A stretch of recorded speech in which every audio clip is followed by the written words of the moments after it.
So here we have the Renault Kadjar on a 68 plate. I'm going to start off by showing you around the outside of the car, and then we'll hop in and run through some controls on the inside. But from the outside, you can see it's a 5-door car. Let's start off inside the boot and then work our way around the rest of it from there. So as we approach the back of the car, you'll see that we've got reversing sensors, plenty of boot space as well, along with that 60/40 split folding rear seat.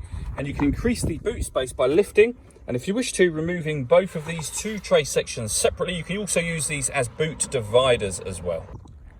Okay, so we're just going to work our way back round to the front of the car, and then we'll hop in and run through some controls on the inside. But now that we've done a full circle of it, you can see it's in excellent condition the whole way round. Just briefly before we climb in, I think it's well worth seeing the interior from this exterior point of view. There's plenty to run through on the dashboard, so let's hop in and we'll do that right now.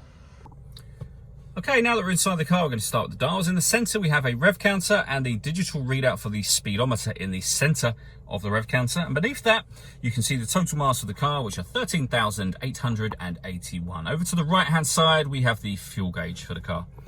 If we back out to the steering wheel, on the left-hand side, we have controls for the cruise control, and on the right-hand side, we have stereo and phone controls.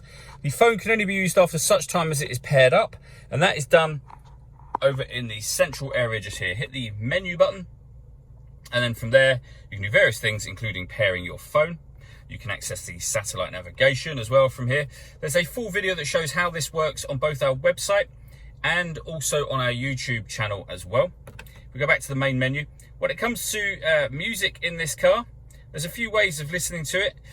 Ultimately, you've obviously got the radio and you've got multimedia as well. So up in this central section is where you can access both of those.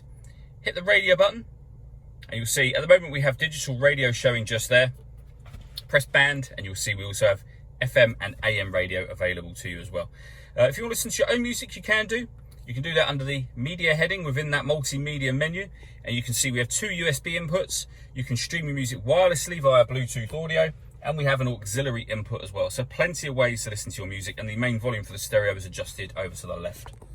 Beneath that, we have dual zone climate control, so you can adjust the passenger and driver temperatures, the fan speed up, and of course down. From here, you can determine where you'd like the air to be redirected once it enters the vehicle.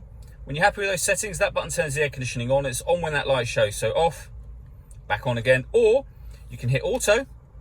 The car will now take control of the fan speed and the direction of the air in order that it maintains these two temperatures just here.